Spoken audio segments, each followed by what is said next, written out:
네, 안녕하세요.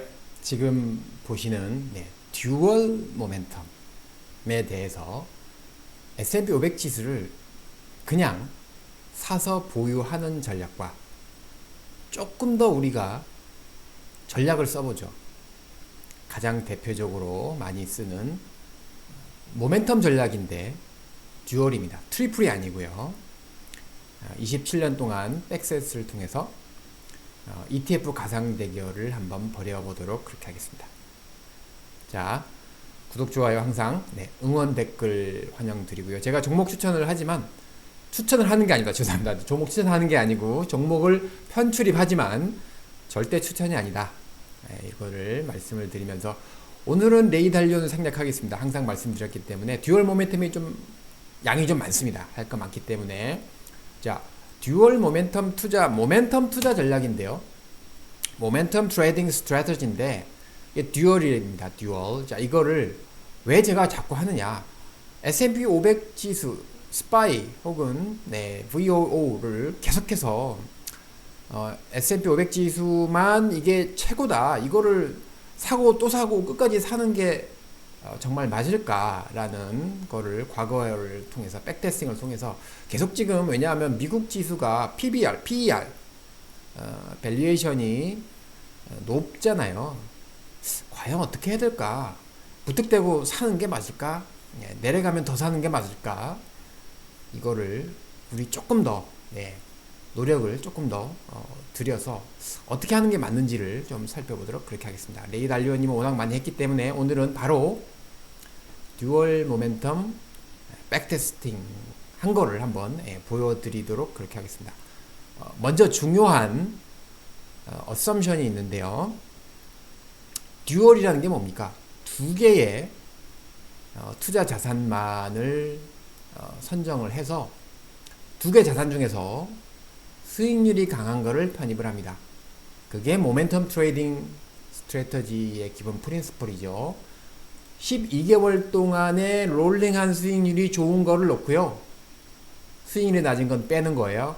그게 듀얼 모멘텀 굉장히 간단하죠? 네. 모멘텀 트레이딩 스트래터지고요. 자, 앱솔루트 모멘텀은 무슨 말씀이냐면 두 개를 비교해서 강한 쪽으로 수익 편입을 하는데 만약에 현금 자산 수익률보다 낮으면 마이너스 수익률이면은 그것도 아예 두 개를 편입하지 않고 듀얼 모멘텀 자산을 빼고 현금 자산에 투자한 전략. 현금 자산은 그렇다고 우리가 현금 자산에 할 수 없잖아요. 그러니까 이제 글로벌 본 마켓을 추종하는 결국은 세 개의 투자 자산이 들어가는데요. 자, 넘버 원 티커. 자, 이제 듀얼 모멘텀에 들어가는 두 개의 ETF. 첫 번째가 VXUS. 이게 뭐냐면 Vanguard Total International Stock Index Investment고요. 두 번째 ETF는 S&P 500 지수. 너무 잘 아시는 VOO죠. 예. 세 번째는 VFINX. 이거는 글로벌 본 마켓에 투자를 하는 겁니다. 네, 요거 자세하게 어떤 건지 말씀을 드릴 거예요. 자, 1998년부터 2025년 동안 27년간의 첫 1만 달러를 투자해서 얼마 나오는가를 듀얼 모멘텀으로 비교를 하는 건데요. 자, 첫 번째 Vanguard Total International Stock Index. 이거를 티커는 VXUX인데요. 자, FTSE Global All Capital Excluding US 인덱스예요. 가장 중요한 게 Excluding US 인덱스입니다.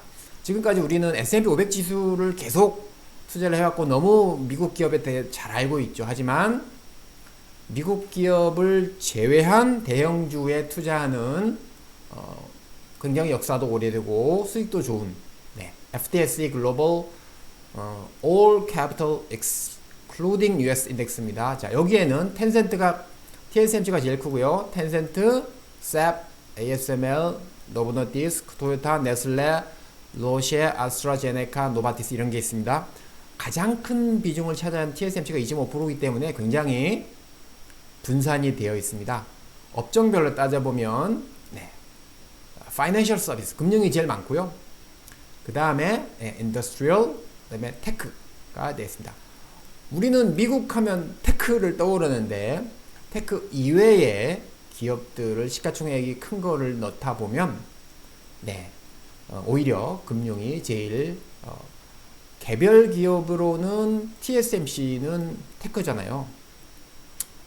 텐센트도 뭐 IT 테크가 될 텐데 이게 실제로 이제 쫙쫙쫙 따지다 보면 네, 금융업종이 제일 많고요.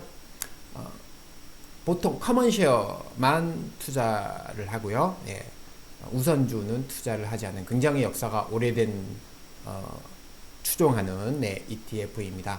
자, 이것도 지금 운용 자산 규모가 430억, 443억 달러니까 약 600조 원 정도 되는 굉장히 큰 규모이고요.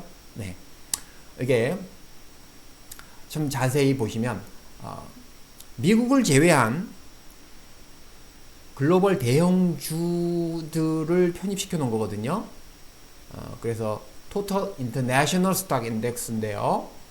자, 2000년도에 같이 좀 빠지긴 하지만 미국 닷컴블보다는 조금 덜 빠지고요.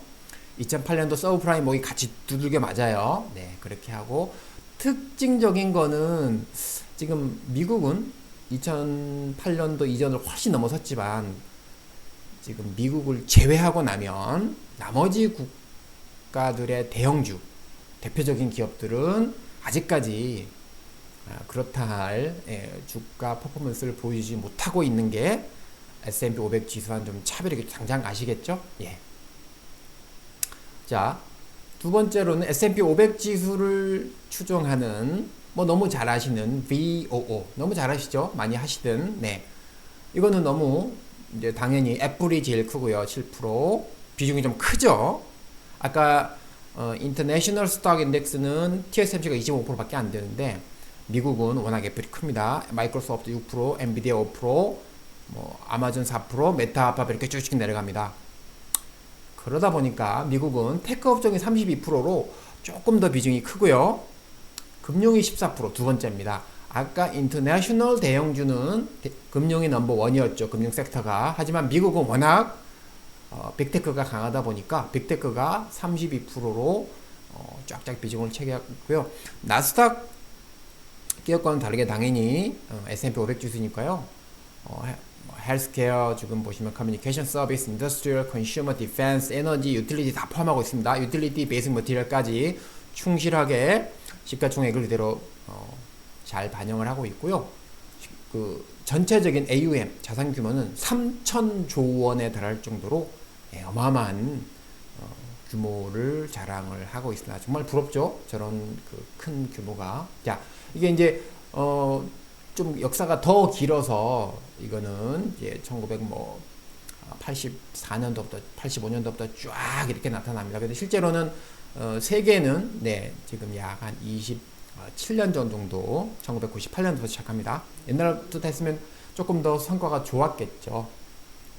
자, 다시 이제 듀얼 모멘텀 자산 중에 그 듀얼 모멘텀 둘 다 수익률이 음일 경우에는 지금 Total Bond Market Index, 이게 뱅가드 토탈 번드 마켓 인덱스를 편입을 하는데 이게 BND라고 합니다. BND 치시면 바로 나옵니다. BND. 자, 이 BND가 여기 제가 찾아봤더니 자, 이렇게 나옵니다. 여기는 자, 거버먼트 본드가 50%, 거버먼트 본드를 포함한 트리플 A가 71%. 그러니까 이 그 뭐 정크푸드를 포함하거나 굉장히 저가의 그 뭐 고수익을 내기 위해서 그렇게 많이 편입하는 펀드는 아니다. 퀄리티가 굉장히 좋은 미국 정부채가 50%니까요. 그리고 트리플 A가 70%니까요. 네, 굉장히 우량한 회사채. 그리고 단기도 아닙니다. 이거 보면 1년 이상의 주택 저당, 주택이라고 했네요. 주택 저당입니다. 주택 저당 모기지 담보부 채권을 편입을 하고 있습니다. 그래서 배당 수익률은 3.7%나 되는 굉장히 배당을 많이 주지도 않고 적절한 정도의 채권 이자 수익률을 보장해주는 굉장히 고퀄리티의 채권에만 투자하는 ETF입니다. BND라고요. 그렇다고 3.5% 정도 제가 지금 듀얼 모멘텀에는 채권 재투자하는 거를 가정을 하지 않았고요. 자, 만기가 1년 이상 채권을 편입하기 때문에 이게 금리에 따라서 왔다 갔다 합니다. 무슨 말씀이냐 하면 크레딧 리스크는 워낙 신용이 좋은 채권만 편입하기 때문에 2008년도 서브프라임 모기 사태도 이게 월봉이거든요. 월간 급등한 때는 있었지만 크게 엄청나게 월 마지막으로 조정을 하거나 그러진 않습니다. 오히려 지금 2020년 코로나 때 금리를 부양을 하죠. 제로 금리를 낮추면서 금리를 낮추니까 채권 가격이 올라가죠. 그래서 오히려 채권 펀드 수익이 가장 많이 났고요. 대신에 이제 금리를 너무 낮췄다가 올려야 되니까 다시 올리면서 금리를 올리면 채권 가격이 떨어지잖아요. 아시잖아요. 채권 가격이 빠지게 됩니다. 자, 이때는 다시 주가가 올라갔기 때문에 우리 듀얼 모멘텀을 쓰는 투자 전략에는 큰 데미지를 입히지는 않습니다. 네, 자, 이거는 제가 야후에 있는 과거 ETF BND라고 하는 채권의 BND 티커 ETF를 토탈 번 마켓 인덱스를 갖고 온 거기 때문에 가 보시면 됩니다. 네. 자, 드디어 듀얼 모멘텀 모델. 자, S&P 500 지수를 단순하게 사고 또 사고 아무리 고평가라고 해도 또 사고 이런 전략보다 더 스마트한 전략이 뭘까? 고민한 전략입니다. 이게 듀얼 모멘텀 투자 전략이고요. 이 녹색이 S&P 500 지수만 그냥 보유한 투자 전략이에요. 이거는 S&P 500 지수하고 거의 똑같고요. 네. 이게 VOO, 뱅가드 500 S&P 500 지수 추정하는 겁니다. 네. 대신에 제가 모멘텀 투자 전략 듀얼 모멘텀 스트래터지로 하면 이렇게 됩니다. 수익률이 조금 더 좋고요. 수익률만 좋느냐? 자, 우리 이제 지난번에 소티노 레이쇼 배웠죠? 소티노? 자, 하락 방어하는 게 높은 게 좋은 거예요. 하락 방어 잘하냐? S&P 500 지수보다 뱅가드 S&P 500 지수보다 듀얼 모멘텀 모델들이 더 좋아요. 자, 샤프 레이쇼도 좋아요. 좋죠? 거의 그죠? 많이 좋죠? 자, annualized return 평균 9.77인데 8.84. S&P 500 지수만 갖고 있는 것보다는 듀얼 모멘텀 모델 더 좋아요. 그죠? 연간 수익률 좋고요. 표준 편차 위험 더 낮아요. 최고점 대비해서 최저점. S&P 500 지수만 갖고 있으면요. 2008년도에 반토막 나거든요. 듀얼 모멘텀은 21%예요. 가장 안 좋았을 때가. 가장 안 좋았던 해는 37% 나지만 마이너스 18%밖에 나지 않아요. 물론 가장 최고의 해는 조금 작죠. 그죠? 이 정도는 양보해 줄 수 있죠. 자, 이거를 해년마다 애뉴얼 리턴으로 한번 보시죠. 애뉴얼 2008년도에 S&P 500 지수 갖고 있으면 50% 아작이 납니다. 네. 하지만 듀얼 모멘텀 진한 거예요. 네, 그렇게 많이 안 터져요. 그죠? 터져도 많이 안 터져요. 자, 듀얼 S&P 500 지수 혼자 갖고 있으면 20% 이상 터지는 날이 많아요. 그렇지만 조금 더 우리가 고민을 하고 집중을 하고 방어에 치중을 하는 전략을 생각한다면 그렇게 많이 터지지 않습니다. 우리가 버틸 수 있습니다. 자, 손해가 난 해도 따져봤더니 S&P 500 지수는 6번, 모멘텀은 5번. 네. 그리고 최저 손실도 S&P 500 지수 어마어마하게 터집니다. 네. 나름 방어를 잘 하고요. 제가 이제 커버 묘지로 썼었는데요.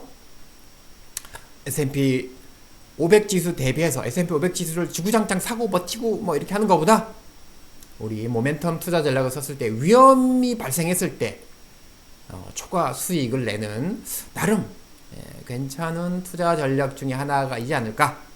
이런 액세스 리턴을 보여주는 모습도 착실하게 보여집니다. 자, 우리 마지막으로 메가 10종목 편출입하는 거 제가 종목을 어제는 좀 종목을 좀 많이 조정을 받았기 때문에 오른 게 없었어요. 그래서 로빈후드, 마이크로소프트, 마이크로 스트래터지, 아이온큐, 퍼솔라, 테슬라를 각 한 종목씩 이렇게 편입을 해서 종목을 현금 100%를 했을 때 자, 채권 빼고요. 현금을 13%로 줄어들었고요. 주식이 87%로 늘어나면서 종목이 좀 갖고 있는 종목이 빠질 때는 다섯 종목을 각 1%씩 비중을 좀 늘려줬습니다. 그래서 오늘은 판 건 없었고요. 로빈후드, 마이크로 스트래티지, 아이온큐, 퍼솔라, 테슬라를 각각 1%씩 편입을 했습니다. 다시 한번 말씀드리지만 제가 추천하는 건 아니다. 예시를 들면서 일부러 종목을 편집하고 있다. 내리면 더 살 수 있는 유일한 전략은 현금을 계속 가져가는 전략이다. 이 전략을 말씀드리면서 오늘도 행복한 하루 되시길 바라면서 마치겠습니다. 감사합니다.